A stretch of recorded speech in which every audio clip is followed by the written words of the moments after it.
So today, EA dropped an official gameplay video for F1 24. I'm recording this before it's actually gone live, and I'm going to be doing a live reaction to it in this video. Let's go. But first, it's another dynamic countdown. He's doing a Rubik's Cube. This is actually just what he does in the cockpit currently in the F1 2024 season because he's so bored. Because it's so easy. And this as well, juggling included, just all in the cockpit. It's amazing. It's amazing all the activities you have room for in the cockpit of the RB. Right, here we go. I'm low-key hoping it's Spa based off the thumbnail they put up and changed to. Nice. Oh, we're getting into an actual race, is it? Just pure race gameplay? It is Spa in the wet, no less. Look at the new grandstands on the left. Very, very cool. Very similar graphics so far, though, to wet weather in F1 23. Maybe a little bit more reflective work I'm seeing on the left. Wow, look how different Spa is.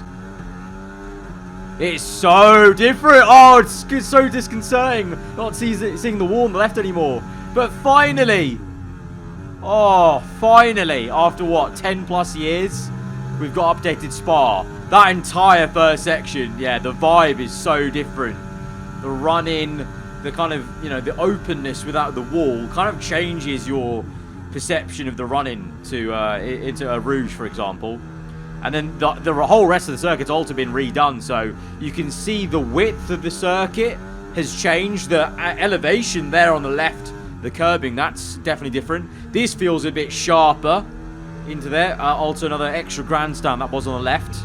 And then this is very different as well, because you've now got the big runoff on the left, and you've got the cut-in wall road on the left-hand side, and on the right, sorry, lack of wall. And here we go. Sunny conditions, and this is chase cam. Bit of a weird angle for F1. Kind of feels like we're playing Need for Speed rather than F1 24, but and in the kick Sauber, no less. But this gives us a better view, actually, of updated Spa. Yeah, it's so different. So different. There's so many parts of the circuit where it's either wider, or like the curves are narrower, or the elevation's a bit different. This entire section there, like the curb's tiny there. Gravel now on the right-hand side, so you can't go too wide on the right anymore there because the gravel trap's there. That corner's completely completely recalibrated. The curb is now longer, not that massive fat one that's going to kill you. And again here, all the curbs just basically actually now realistic. They're not these big death curbs. Here the gravel's a bit closer. This entire profile's changed. No more wall. No more wall of death over there on the left. Oh, it's so good to finally have an updated Spa. It's so good. In terms of graphics, you know, being candid, does look very, very similar to F1 23. You know, there's only so much they can... Oh, wow. Wow, that entire section there on the last sector is lovely. Oh, man, it's so... yeah, it's so nice now. It's so nice. It actually makes you realise how ugly, like, the Spa we've had for so long has been. Okay, Monaco time. Monaco in the wet. Monaco, I don't believe, is a track that has been altered or anything like that. So this is just more about the actual handling. What can we tell anything from the handling, from cockpit view? You can maybe tell a little bit right there at turn 1, the way the car jumped a little bit, and you can kind of see there's a little bit of rocking motion, which you may not have got on F1 23 because of that new suspension kinematics working away. Okay, here we go. Oh, here we go. This is a great view. We're driving as what? Who? Piastri. This is where we can actually see the suspension. Left in the session. See, look, do you see that? The changing of the height, and it just rocks a little bit. And actually, there you go, dipped down. It dipped down as we accelerated, and then lifts back up, dips down again as the car kind of is actually now actively moving a bit on the suspension, which is really cool to see. Because yeah, there was a bit of suspension movement in the last game, but you couldn't really feel it, and now visually you can see it a lot more. And that was obviously stated in the deep dive video, where you actually saw the CAD, you know, the CAD design stuff of the suspension moving up and down like that, and the curb affecting affecting the car a little bit differently, a bit more realistically, one would hope. But yeah, in terms of graphically, I said Spa, it is very similar to F1 23. I really do think this is the limit of what the Ego engine that they run on can be pushed to, which is why so many of us, including me, I feel like a new engine is needed at some point. We need to stop also keeping the game on the old generation of consoles, because this is the limit of graphic fidelity, I think, with the Ego engine and keeping old gen.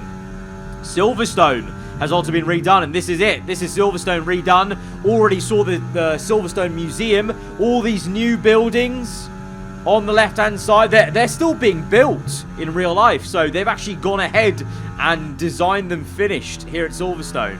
I think they call, Escape Silverstone, or Escapade, I don't know.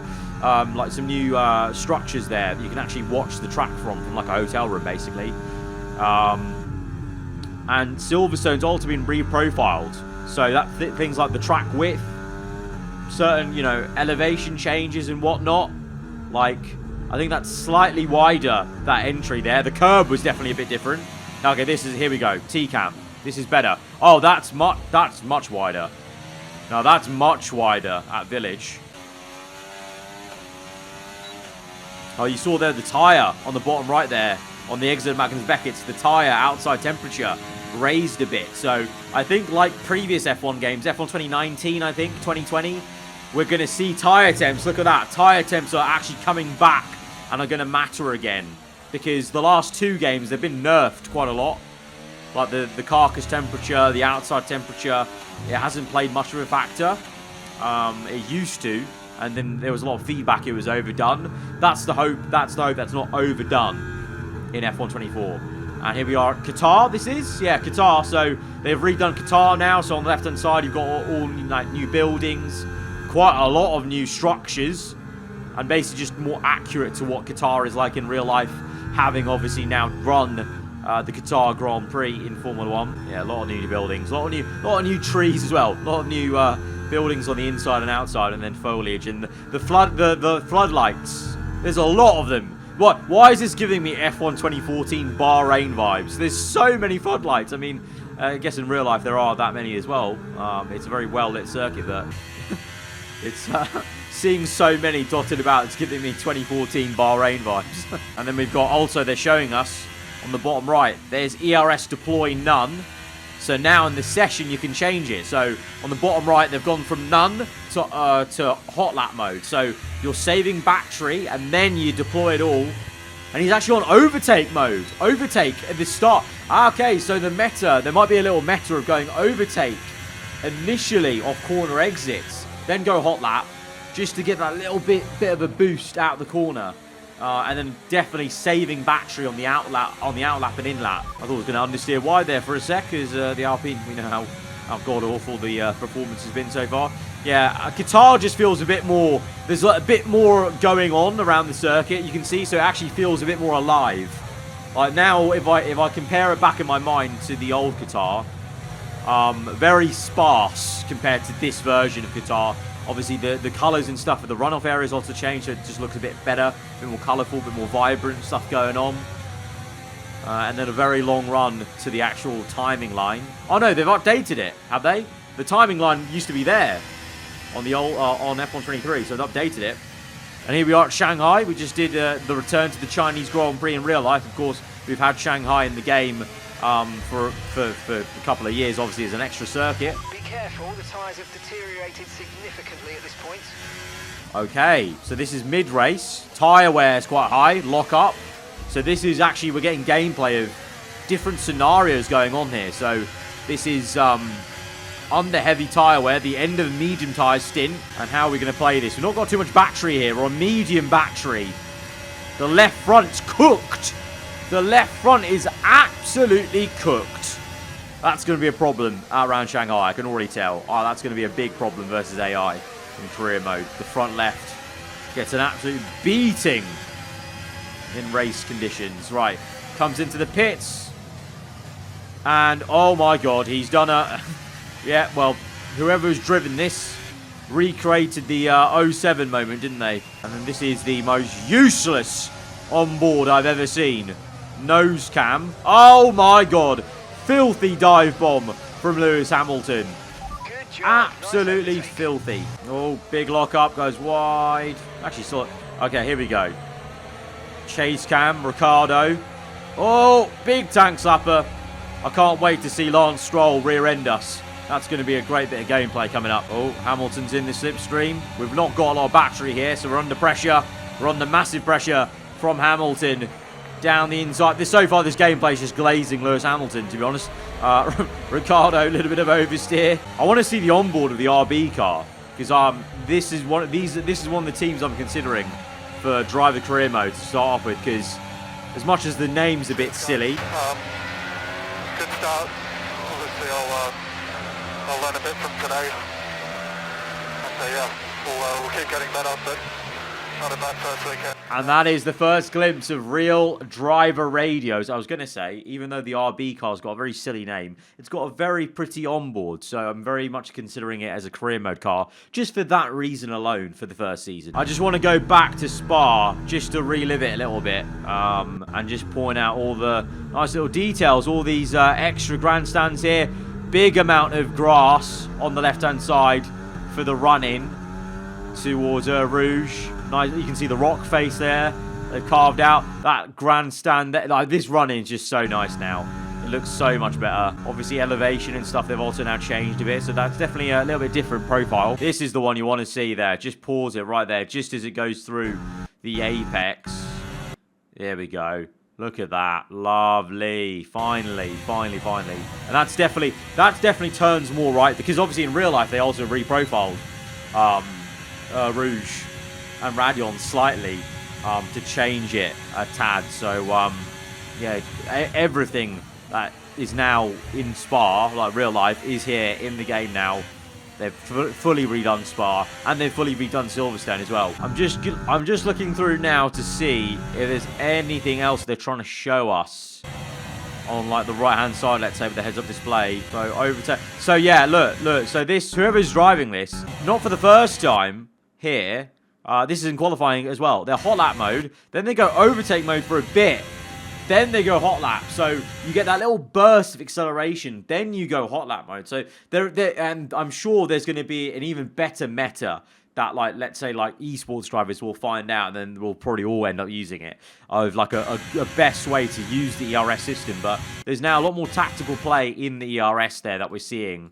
Especially on those acceleration zones, basically. Also, by the way, this is a good look at the new steering wheel for the generic FOM car that you would use in my team if you even bothered to play my team this year, because this is the real steering wheel for McLaren, but this is the actual FOM car, because I know the Aston Martin has not been given its model yet in the game so far.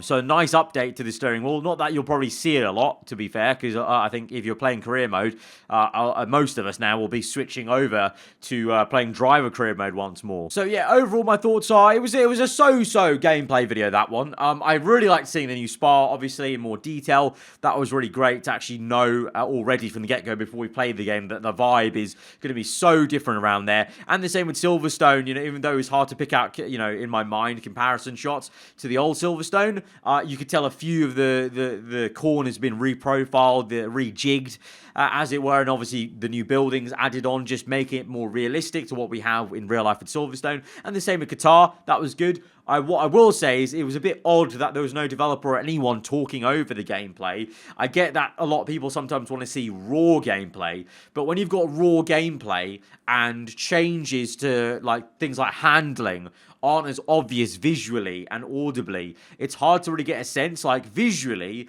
like I said, you know, earlier, you know, being completely honest, it does look very similar to F1 23. That's because of the engine, you know, it's the same Ego engine. It's not going to look that different. I think they've very much reached the maximum of what they can do graphically with the F1 game when it comes to the Ego engine.